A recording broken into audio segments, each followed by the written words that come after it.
Hey everyone, and welcome to this explainer. Today, we are tackling a genuinely massive historical shift, how the United States transformed from a developing nation into a global superpower with literally unprecedented wealth and military might. Just to put this into perspective for a second, by the end of World War II, the US held roughly half of the entire world's wealth. Half. Today we're looking at the true genesis of this American hegemony. Because look, this isn't just a history lesson. It's a structural masterclass in how a nation actually builds, scales, and projects its power across the globe. We're going to break down the exact forces that made this possible. Okay, let's dive into this by anchoring ourselves with a really clear definition. Hegemony. It's the dominance or prevailing influence of one nation over others on the global stage. I really want you to notice that phrase, prevailing influence. It's absolutely critical. See, hegemony isn't just about having the biggest military or conquering territory in the traditional, ancient sense. It's about structural dominance. It means having your specific economic, cultural, and political systems become the absolute gold standard that everyone else operates within. It's the ability to literally shape the rules of the game on a global scale. And that brings us to our central question today: how America became a superpower. We aren't just looking at what America is right now. We're really dissecting the how. How does a nation actually achieve that staggering level of prevailing global influence we just defined? What specific levers are pulled? Well, to answer this, we're going to look at a dual-engine framework. It takes two very specific, incredibly powerful forces working completely in tandem to elevate a nation to this superpower status. So, here's our roadmap for today. First, defining American hegemony. Then, the engine of economic growth, followed by geopolitical turning points. After that, merging wealth and global power, and finally, the future of the superpower. All right, Section 1. Defining American hegemony. When we study global dominance, the real key word here is genesis. Power of this magnitude doesn't just happen by accident, right? It requires a quiet, intensely focused period of internal building. Think about America's rapid industrialization back in the late 19th and early 20th centuries. That relentless internal domestic expansion completely set the stage long before the rest of the world even noticed what was growing. To really understand American hegemony, you have to look at this genesis phase, that crucial internal foundation that prepared the country for absolutely everything that followed. Moving on to Section 2. The engine of economic growth. And this brilliantly illustrates the singular, foundational goal: becoming number one.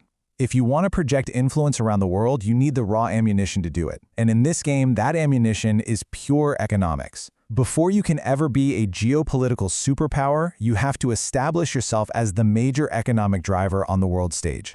For the US, this meant mastering mass manufacturing, totally dominating global steel production, and pioneering massive innovations like the assembly line. The genesis of American hegemony was fundamentally rooted in this explosive domestic economic growth. Becoming the preeminent economic power, that wasn't just some lucky side effect of global dominance, it was the absolute, non-negotiable prerequisite for it. Notice the foundational balance here between major economic drivers and geopolitical strategy.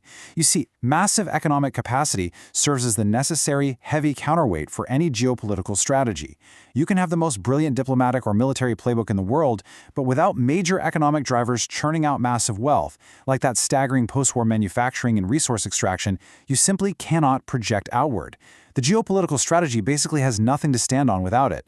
At the end of the day, the economy funds the hegemony. Which brings us to Section 3, geopolitical turning points. But how does a booming economy actually translate to global power? Well, it happens in very deliberate phases. We start off with the formative years, which, as we discussed, were all about internal growth and building up that massive economic engine.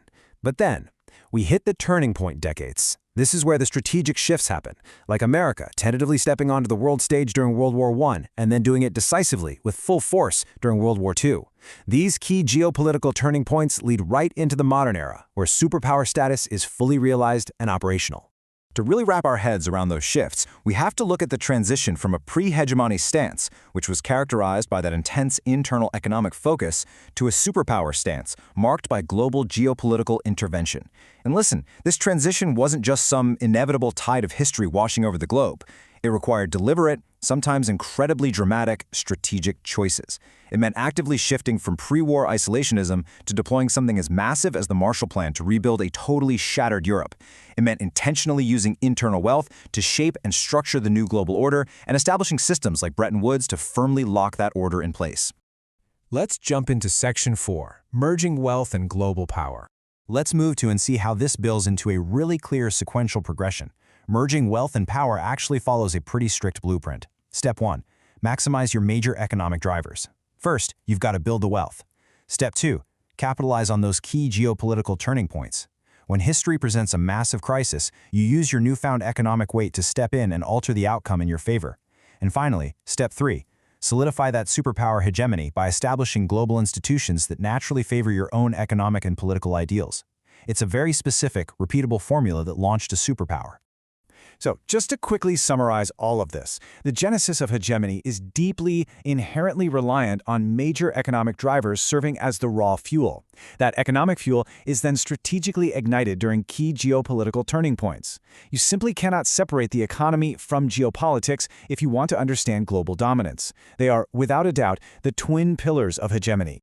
And finally, Section 5, the future of the superpower. So the crucial point is, where does all of this leave us today?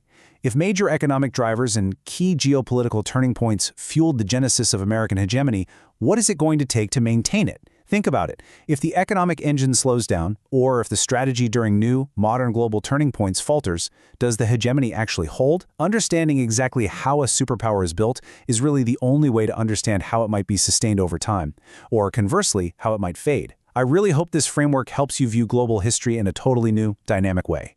Thank you so much for joining me for this explainer, and as always, keep questioning the world around you.